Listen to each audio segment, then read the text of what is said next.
부산이 숨을 멈춘 밤이었다. 바다가 들숨을 거두고 광안대교의 불빛이 조용히 맥을 죽이며 공연장 외벽을 타고 오르던 파도 소리마저 잠시 귀를 기울이는 듯했다. 매진을 알리는 전광판이 마지막으로 한 번 반짝이고 꺼지자 객석의 웅성거림은 거대한 단전 호흡처럼 낮게 가라앉았다.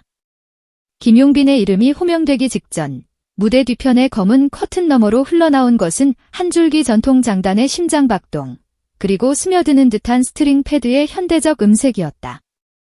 전통과 현대, 민속과 하이엔드, 흙의 촉감과 유리의 냉기가 서로의 가장 뜨거운 지점에서 딱 맞물릴 때 나는 소리. 그 소리를 따라 무대가 열렸고 부산은 그 자리에서 한 번 더 태어났다. 첫 장면은 한복의 실루엣으로 시작됐다.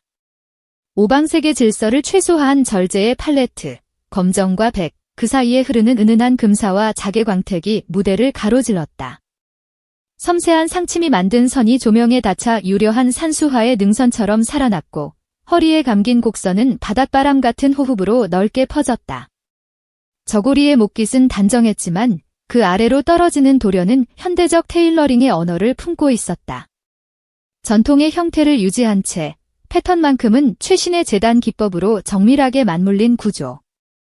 한복이 흘러내리는 옷이라는 고정관념을 씻어내고 몸과 호흡을 정확히 지지해주는 하이엔드 무대복으로 재탄생한 순간 객석의 수천 개의 눈동자가 동시에 확대됐다. 그리고 그 중앙에서 김용빈이 첫 발을 내딛었다. 그의 보폭은 한편의 의식 같았다.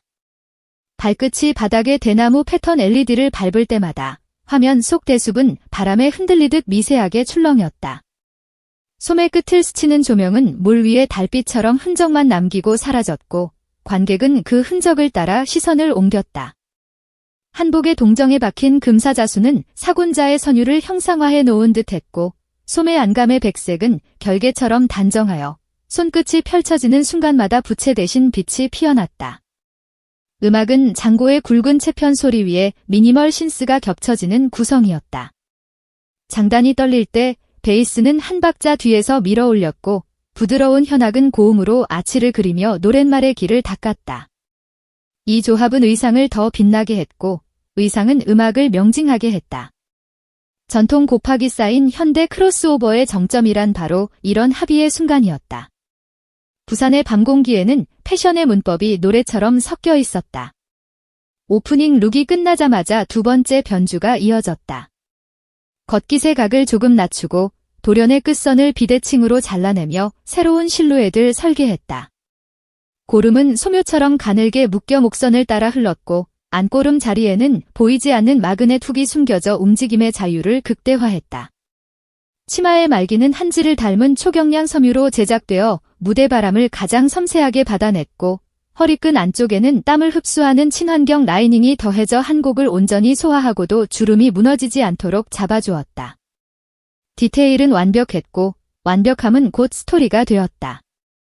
관객석 여기저기에서 의상의 질감과 박음질을 따라 눈이 흔들리는 소리가 났다.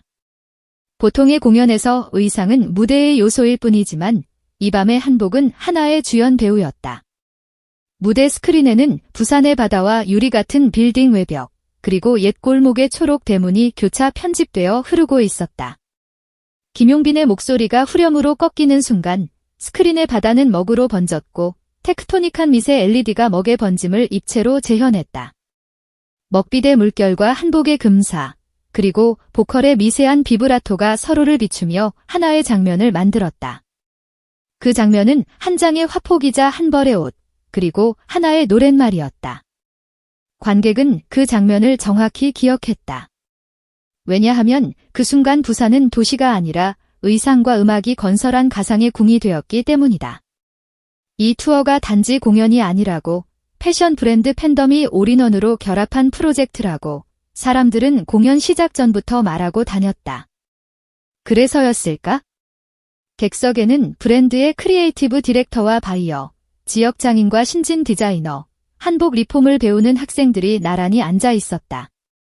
그들 앞에서 무대는 제품 런웨이로 변신했다. 하지만 그 제품은 팔기 위한 물건이 아니라 견고한 미학의 증거였고 브랜드 로고는 드러내기보다 숨기는 방식으로 위상에 스며들었다. 목깃 안쪽에 새겨진 극소 로고, 소매 안감의 패턴에만 허용된 협업의 시그널, 조명 큐에서 순간적으로 반사되는 소재의 광택. 이 은밀한 협업의 방식은 함성을 유도하는 대신 장기 기억을 만들어냈다. 관객이 다음날 거울 앞에서 자연스럽게 고름을 가상으로 메어보게 만드는 그 잔상. 그것이야말로 브랜드가 꿈꾸는 진짜 효과가 아니던가. 무대 중앙에 디딤판이 슬라이드되며 세 번째 장면이 열렸을 때 현장 분위기는 절정에 닿았다. 검은 저고리에 흰 동정, 그리고 바다빛을 희미하게 품은 남빛 치마. 색의 대비는 강렬했지만 광택은 억눌려 있었다. 번쩍임을 버리고 결을 택한 선택. 바다의 반면을 닮은 매트함 덕분에 조명이 옷 위에서 튕기지 않고 스며들었고 그 스며들음은 보컬의 여운과 시간을 공유했다. 노랫말 한 음절이 떨어질 때마다 치마의 주름 한 겹이 늦게 반응했고 그 지연된 반응 속도를 관객은 아름다움으로 받아들였다. 기술보다 감각, 과시보다 호흡, 거대한 스폰서의 문장보다 작은 바느질의 정직함이 이 순간을 지배했다. 예상치 못한 작은 사고도 있었다. 두 번째 곡의 후반, 무대 오른편 보더 라이트가 잠시 흔들리며 채도가 떨어졌다.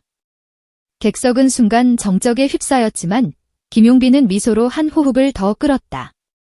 그리고 소매를 살짝 들며 좌측 스포들 향해 몸을 틀자 조명의 빈틈은 의상의 곡선을 따라 자연스러운 그림자로 바뀌었다. 기술적 결함이 미장센으로 전환되는 대체 불가능한 순간. 그가 낮고 안정된 톤으로 한마디를 보탰다. 모두 괜찮습니다. 무대는 여러분과 우리가 함께 완성합니다. 그 말이 끝나자 박수는 환호로 변했다. 부족함이 오히려 공동의 기억을 만드는 방식, 그것이 이 투어가 사랑받는 이유였다. 팬덤은 이 장면을 실시간으로 수집하고 번역했다. 협천사라 불리는 촘촘한 자원봉사 네트워크는 좌석 번호별 뷰 포인트를 정리해 다음 공연의 관람 가이드를 만들었고 한복 디테일을 도감처럼 기록해 전문 용어를 쉬운 말로 풀어냈다. 허리끈의 여유분, 고름 매듭의 각도, 기세 직각과 둔각에 따라 달라지는 인상, 그리고 소매 길이가 제스처의 폭에 미치는 영향까지. 이 열정적 번역이 브랜드와 팬 사이를 연결했고 협업사는 그 자료를 역으로 참고해 다음 지역의 디스플레이를 개선했다. 관객은 단순 소비자가 아니라 공동 기획자가 되었고 무대는 팔리는 공간이 아니라 만들어지는 공간으로 확장되었다. 네 번째 변주는 전통 무용의 호흡을 품은 동선 안에서 폭발했다. 비틀림을 최소화한 곡선 워킹, 발 뒤꿈치가 바닥을 떠나는 시간과 소매가 하강하는 시간이 일치할 때 발생하는 심리적 안정, 그리고 거기에 맞춰 떨리는 장단. 한복은 이 동선을 위해 설계되었다. 치마폭 안쪽에는 극세사 보강선이 숨겨져 있어 회전 시 원심력이 균등하게 분포했고 저고리 옆트임은 팔의 상승 각도를 가리는 대신 실루엣의 단정함을 지키는 길을 택했다. 그 결과 가슴의 올림이 소매 끝에서 빛으로 변하고 허리의 긴장이 치마주름으로 번안되는 매개 과정이 무대 위에서 눈에 보였다. 의상이 곡을 통역하고 곡이 몸을 번역하는 번역극. 부산은 그 번역서의 초판본을 밟았다. 버스 정류장으로 흩어지는 사람들 사이로 바닷바람이 다시 들어왔다. 그 바람은 누군가의 소매 끝을 살짝 들어 올리고 다른 누군가의 뒷머리를 부드럽게 밀었다. 공연 내내 숨을 죽이던 바다는 그제야 작게 숨을 내쉬었다.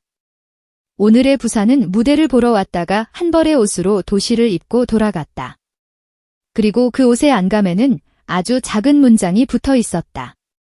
전통 곱하기 쌓인 현대, 우리 시대의 가장 아름다운 합의.